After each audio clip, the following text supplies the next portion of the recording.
deuda económica que tienen los médicos egresados de las universidades de Estados Unidos y cómo poblaciones rurales no tienen médicos generales que los atiendan. En este momento hay algunas iniciativas de universidades en Estados Unidos, creo que la de Kansas, en que bajan costos para que estos médicos egresados, médicos generales, vayan a las comunidades rurales sin la carga económica tan grande que tienen. Bueno, muy bien. Soy una aficionada a la historia y algo tenía que revisar. Más o menos algunas épocas o algunos eventos. 1848, el gobierno de don Bernardo Soto y el ministro de Instrucción, don Mauro Fernández, piden que se cierre la Universidad de Santo Tomás. Como que esto es un contrasentido, pedir el cierre de una universidad. Pero es que no tenía sentido, para la cacofonía, de que hubiese una universidad si la educación intermedia y la educación primaria no eran válidas y consecuentes.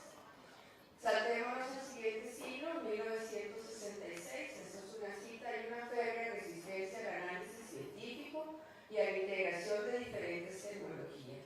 Como que el problema de no trabajar armónicamente es un problema que venimos arrastrando desde hace mucho tiempo.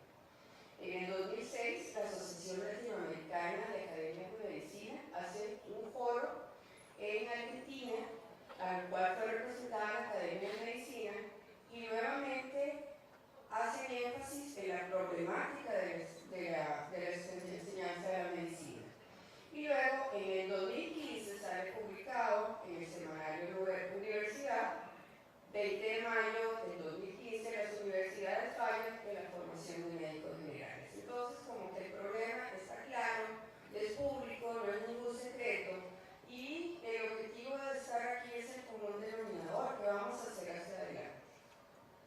Muy bien, lo sabemos, no admite pausas, la medicina no admite pausas, se entrega estafetas y vamos evolutivamente continuando en el camino, es dinámica. Y como eso también debe ser la formación. Luego, ¿qué es ser médico? Empezamos desde que entramos a la escuela de medicina con un proceso de admisión que ojalá sea idóneo y termina con el retiro del ejercicio activo. Fíjense que no hablo con el pensionarse. Pensionarse es una cosa, retirarse del ejercicio de la medicina es muy difícil. Aquí están colegas pensionados y están aquí porque están activamente involucrados en la enseñanza o en el ejercicio de la medicina. Bueno, ¿qué queremos? Médicos competentes y con ética, ¿de acuerdo? Que proporcionen una atención médica idónea a la población con la cual son responsables. Muy bien, este acuerdo, ¿cómo se estructuró? El de julio. Tuvimos 4 ponentes, el doctor Herrera abrió esta actividad y estos son algunos resumen de lo que él nos mencionó. Ya hablaron del modelo freseriano, pero recuerdo su primera diapositiva o su primer pantallazo, como dice usted, en el cual nos pone que el 80% de los recursos de un presupuesto debería destinarse a la atención primaria. Esa sería una situación idónea. Luego, el 70% de las escuelas de medicina debería estar acreditadas. Esta es otra situación idónea. Tecnología informática, el trabajo en equipo, que cada día es más difícil el trabajo en equipo, y luego les puedo contar pequeñas anécdotas. La investigación, evaluar y para ir tomar decisiones y evaluar los resultados. Y la otra cosa que me llamó la atención de esa presentación es la clasificación de las enfermedades. La gran mayoría de las enfermedades son prevalentes, la diabetes, la hipertensión, y el médico en general debería ser capaz de manejar eso. Y la otra cosa, la institución que lo contrata le debe dar el respaldo al médico general para que sea capaz de manejar estas enfermedades. Luego hacen estudios, hacen probablemente un grupo de enfermedades huérfanas que andan por ahí, que van a necesitar mayor complejidad, y las complejas que van a ser las que necesitan a los especialistas. Entonces, si nosotros vamos en un orden de mayor a menor, vemos que necesitamos menos que sepan más, pero más que sepan mucho. Probablemente eso es uno de los principios. Luego el doctor Osvaldo Gutiérrez Sotelo, otro miembro de CANAMED,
peores carreras para ingresos económicos, para encontrar trabajo. Entonces va llegando el momento en que tenemos que revisar cuáles son las necesidades y cuáles son las expectativas de eso. Eso es un problema que ya en Costa Rica se está valorando como una verdadera realidad.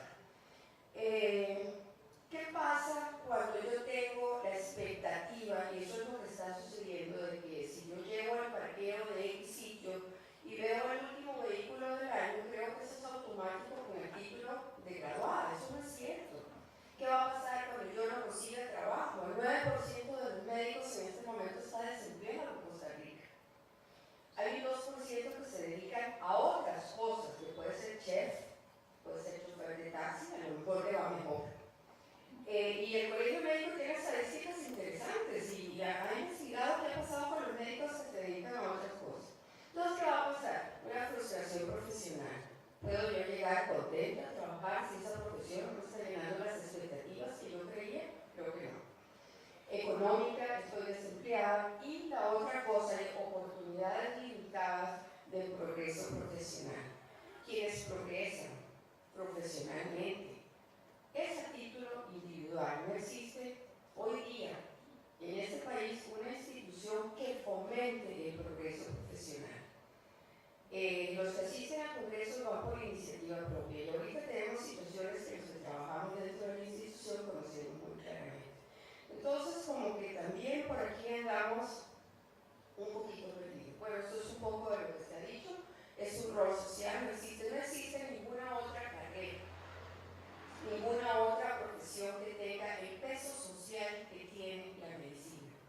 Y es por eso que cuando hay una huelga de médicos, ¿de acuerdo? Yo no he visto una huelga de ingenieros y que salga en primera plana. O no la necesitan, no sé. Pero cuando hay una huelga de médicos, que probablemente no es el mecanismo adecuado, sí aparecemos en primera plana. Debemos tener liderazgo participativo, comunidades, pacientes, pero un liderazgo bien dirigido. Y el líder nace y se sigue formando. Yo no puedo obligar a nadie a ser un líder. El líder nace. Hay algo intrínseco de la persona para ser líder. No sé si ustedes leyeron en estos días en los periódicos que se gastaron 400 millones de colones por un grupo de empleados del banco para liderazgo. No sé cuáles van a ser los resultados, pero bueno, esperemos que bueno. Es un gestor de módulo biopsicosocial, capacidad técnica, capacidad resolutiva, tiene que tener cultura médica. Nuestros estudiantes no tienen cultura médica. Aquello que uno llama los modales al pie de la cama del paciente y que hay toda una corriente en escuelas de medicina se están perdiendo o se han perdido. Conocedor de manejo sanitario existente. ¿Cuántos de los chicos que van a trabajar a un área fuera de San José conocen cuál es la personalidad biológica y epidemiológica de ese sitio? Probablemente ninguna. Tiene que ser un humanista y tiene que tener capacidad de gestión. Aquí no confundir con que a nuestros médicos generales se les siente en una clínica periférica llenar compromisos de gestión, una serie de documentos por cada patología. Como me comentaba uno de ellos, y Dios guarde, doctor, que el paciente cuando va saliendo me diga que tengo dolor de oídos, porque tengo que llenar otros documentos por el dolor de oídos. Ese es donde están nuestros médicos generales trabajando en este momento. Luego participó la doctora Guillén Fermíez por parte del CENDEIS y hizo definiciones que están muy lindas en el papel. Lo que es un campo docente, lo que es la capacidad instalada, lo que es una entidad docente, lo que es una unidad docente. Hay demasiadas definiciones. ¿Y cuáles son los mecanismos para ingreso al internado? En el papel precioso, pero los que estamos trabajando, como digo yo, en los hospitales, sabemos que eso no se cumple. Nadie sabe lo que es un campo clínico, cuál es la definición. Nadie sabe cuántos campos clínicos debe tener X hospital, cuál es la capacidad instalada que debe tener el sitio donde yo estoy ejerciendo el acto docente. Eso no se sabe, es una energía que uno trata desde ahí de arreglar. Muy bien, se establece el examen para ingreso internado. Cuando uno se formaba, uno llegaba al internado, las expectativas eran muy altas,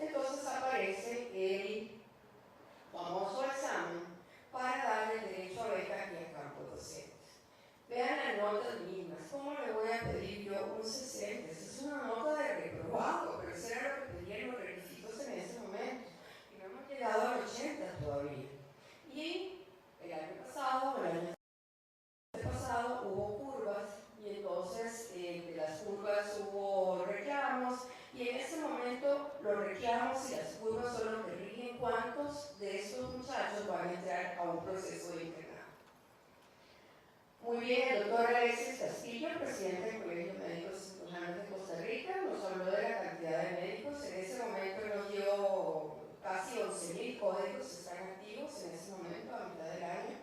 63% trabajan en el sector público, 26% en el privado, desempleados el 9% y otras, que son esos otros oficios que uno puede hacer, en el 2%. La otra cosa importante que ha sucedido en Costa Rica es la judicialización del ejercicio de la medicina. ¿No es cierto? Somos profesionales que podemos ser castigados por alguna mala conducta. Pero interesantemente, las demandas que tiene el Colegio de Médicos, las denuncias, perdón, que tiene el Comité de Ético del Colegio de Médicos es por competencia desleal. Entonces, si hay competencia desleal, eso se debe haber generado en que somos demasiados, ¿no es cierto? Y entonces yo puedo competir o ofrecer mis servicios a un servicio más bajo. Y van en segundo lugar los de mala praxis que probablemente tengan alguna relación. Y luego la juramentación de médicos.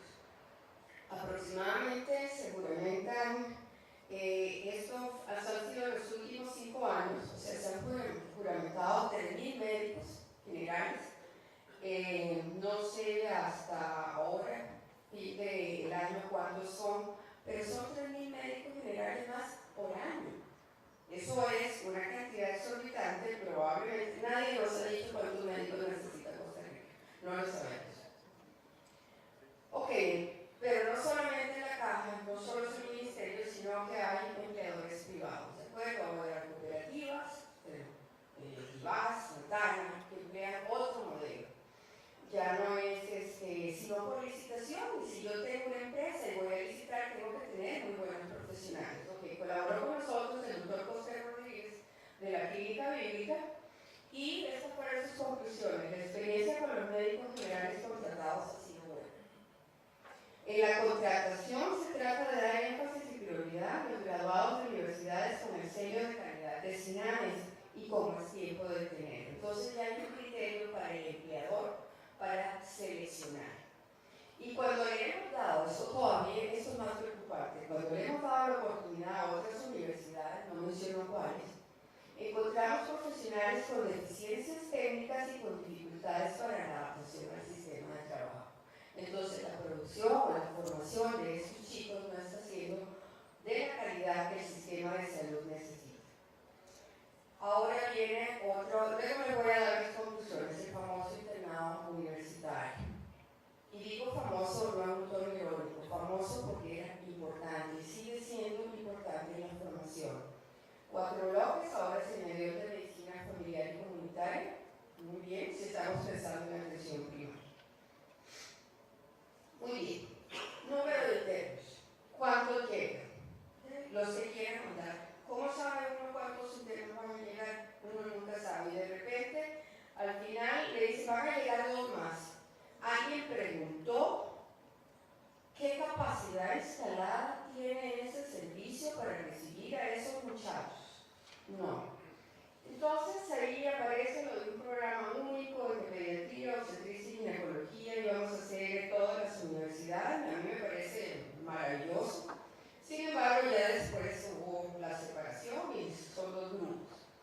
Pero vamos a ver. Vamos a tomar un hospital clase A, y esta es una experiencia personal, y personal digo de todos los días dentro de un sitio donde se ejerce la docencia. Por razones conocidas, solamente hay 48 camas, pero hay 13 internos, que sobran, ¿no es cierto? Sobran. ¿Qué sabe la universidad que está haciendo su interno? Cualquiera de las universidades, no estoy hablando de ninguna en particular. Se calcula que un interno, para tener un entrenamiento idóneo, debería tener de 7 a 8 camas a su cargo. Estos chicos están teniendo 3.7 camas cada uno. Ya no hacen guardias. ¿Por qué? Porque la legalidad, que gastan insumos y que no los... ¿Cuál era el tiempo de educación extra fuerte cuando nosotros éramos internos? Las guardias, ¿no es cierto? El hospital hasta las 3 de la tarde es totalmente diferente después de las 3 de la tarde, sábados y domingos. Y a estos chicos hay que enseñarlos a que reconozcan esas diferencias. ¿Cuáles son los estrés uno se cuestiona, ¿qué hace un médico interno en una histerectomía radical por laparoscopía? Aparte de contaminar la sala de operaciones. Absolutamente nada. ¿De acuerdo? ¿Qué hace un interno, yo qué sé, una cirugía de cerebro? Nada, ¿no es cierto? Entonces, ubiquémonos, yo estoy de acuerdo que estén en hospitales, pero ubiquémonos dentro del hospital. ¿Dónde? Manejo de la consulta externa. ¿Qué es lo que van a hacer ellos cuando salgan? Manejar, el 80% van a ser mujeres y niños. Control prenatal, ginecología, niño sano, vacunación, ¿no es cierto? Son actividades preventivas. ¿Y cuántos de los internos bajan en la consulta externa? Ninguno. ¿De acuerdo? Van al servicio de emergencias, que también tienen que tener un enfoque adecuado de la atención de emergencia. Y tienen que tener algunas destrezas quirúrgicas. Un interno debe saber hacer un parto, el médico general, porque puede ser el único que vaya a tener ese parto en su sitio donde trabaja. Aunque dicen, bueno, un bombero puede tener un parto si todo va bien.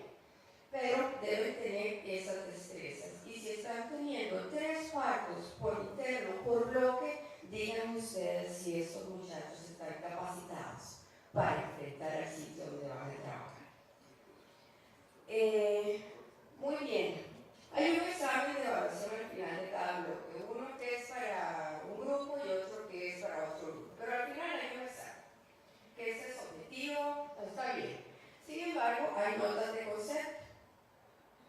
Y a veces la nota de concepto la pone una persona que en su vida vio al interno. De acuerdo, si ustedes caminan por los pasillos de uno de nuestros hospitales, el interno ya ni siquiera tiene nombre.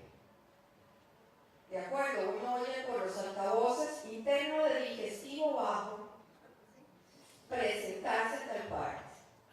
Interno de digestivo alto, o sea, ya ni siquiera tiene la integralidad del paciente, ya son el paciente seccionado.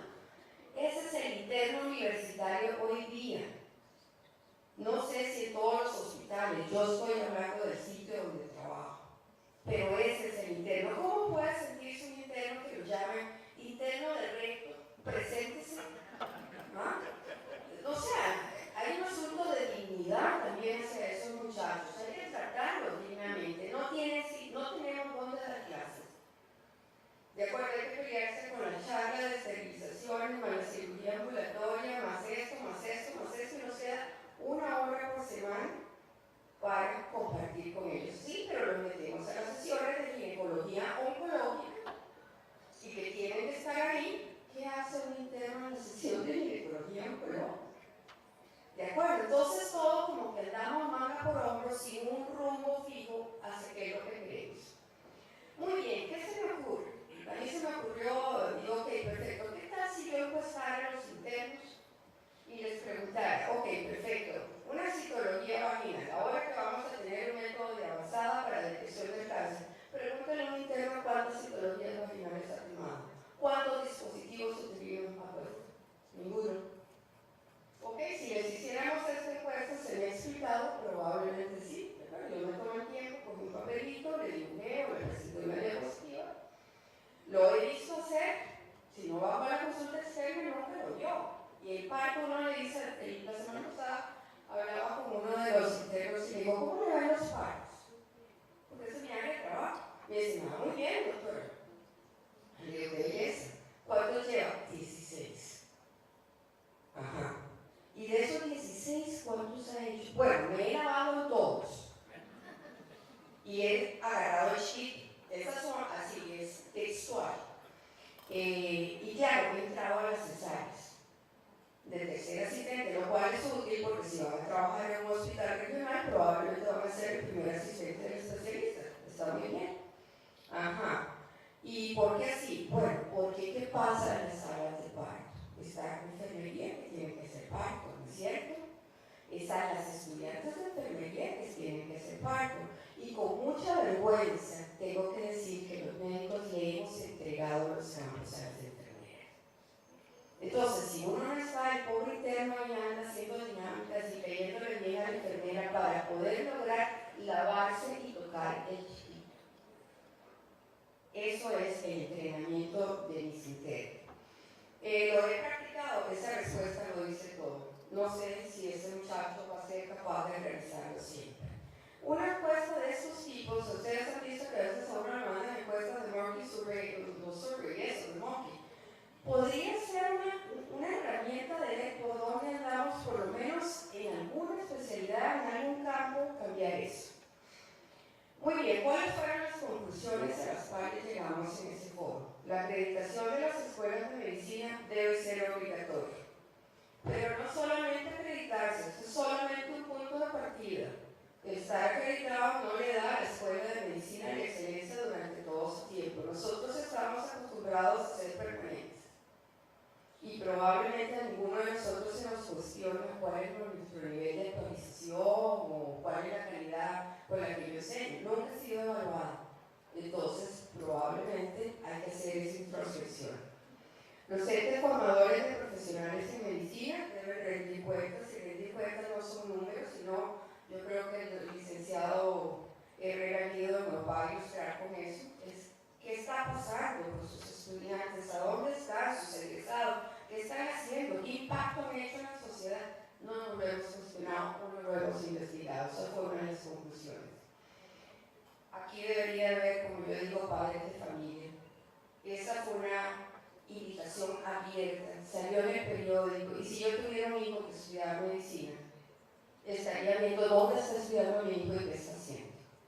Y parece ser que esto no es importante dentro de la sociedad costarricense. La enseñanza no es producto de la improvisación, debe ser, lo cual no es sinónimo de creatividad, ¿de acuerdo? Ser creativo con un orden establecido está aceptado, pero yo no puedo improvisar que se me ocurre hacer una porque a mí me va bien con eso. No, ya hemos avanzado mucho en medicina como para pensar en eso. Función docente poco valorada o no supervisada. ¿Saben las autoridades superiores de las universidades donde trabajamos los profesores qué estamos haciendo, cuánto valemos, si servimos o no servimos? Esa pregunta es válida para cualquier universidad y en cualquier parte del mundo. Y existe como una división entre el área de las ciencias básicas y el área clínica, ¿no es cierto? Las ciencias básicas es la gente que hace ciencia, que investiga, también nosotros somos unos hacedores. Entonces hay una disconformidad dentro del grupo de profesores a veces. Esto, tenemos algunas veces el lema de ser un profesor que informa, sin importarnos si el estudiante aprende. Hay un librito que se llama El médico como maestro, muy viejo o bastante viejo, en el cual hay una anécdota en la cual un niño le dice al otro: vieras, Pablo o Pablito, le enseñé a mi perro a silbar. ¿Ok? Muy bien. Pablito se queda horas esperando que el perro silbe, y se regresa y le dice: tu perro no silba. Y le dice: no, yo te dije que le enseñé, no que hubiera aprendido. ¿De acuerdo? Y muchas veces yo esta anécdota se las cuento a los residentes cuando hacen alguna cosa. Me dice: es que a mí me lo enseñó. Y dije: no, usted no lo aprendió bien. Y si no lo aprendió bien es porque no buscó, también no estimulamos que vaya más allá. La docencia práctica ha disminuido en cantidad, los números hablan. Habrá aumentado en calidad, porque uno dice: si tengo menos, voy a ser mejor. No, pero es que tengo menos y tengo menos. Las dos cosas, o sea, tengo más gente que enseñar con menos recursos. El proceso de elaboración de un currículum. Es necesario implementar cambios que se ajusten a la realidad y necesidades del país, pero no las conocemos. Y esto es un repetir y repetir y repetir. Estaba leyendo por ahí que Alemania está necesitando médicos generales. Las zonas rurales de Alemania no tienen médicos generales. ¿Por qué? En ese proceso de unificación de las Europas, el alemán que trabaja en la Selva Negra prefiere irse a Londres o prefiere irse a otra parte donde le paguen mejor. Entonces se están quedando. ¿Qué están teniendo inmigrantes? ¿Y cuál es el gran problema? El idiomático. ¿Qué va a hacer alguien de Pakistán por poner trabajando en Alemania? ¿Cómo se va a comunicar con el paciente? Pero bueno, están teniendo esas necesidades. Evitar soluciones simplistas ante problemas completos. Ok, perfecto. Se gradúan 600,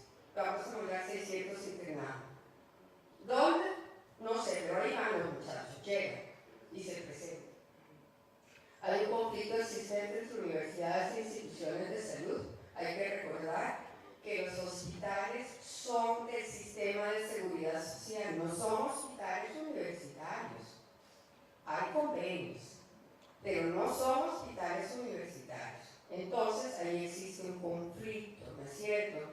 Que sería ideal probablemente que tuviéramos menos universidades y que cada universidad tuviera su centro de prácticas. Los procesos de admisión, ya se habló. Perfil del futuro estudiante, se ha hablado mucho de la calidad de ese estudiante que uno quiere. Recuerdo las palabras del doctor Prada Díaz que decía, Judith, si vos no tenés por tu plata por qué trabajar, no puedes sacar a un estudiante adelante. Y la otra cosa que es aún más preocupante, el proceso se está volviendo horizontal. Entrar a la escuela de medicina es casi sinónimo de ser médico, no importa, 10 años, 13 años, carné 72, carné y uno lo ve. Entonces, ¿hasta cuándo va a ser permisivo el sistema educativo y no decir, esta persona ya tiene 3 años de llevar anatomía, por Dios, ya, devuélvase? Entonces, es ahí donde existen excitativas o idea de hacer exámenes de evaluación. Los estadounidenses lo tienen, este plan, el instituto, no sé cuál sea la metodología, ni quiénes vayamos a ser los involucrados. Y digo vayamos porque la academia se ha ofrecido a conversar con la gente, y por eso estamos hoy acá. Entonces, para concluir, ya ven que sí tenemos un problema, tenemos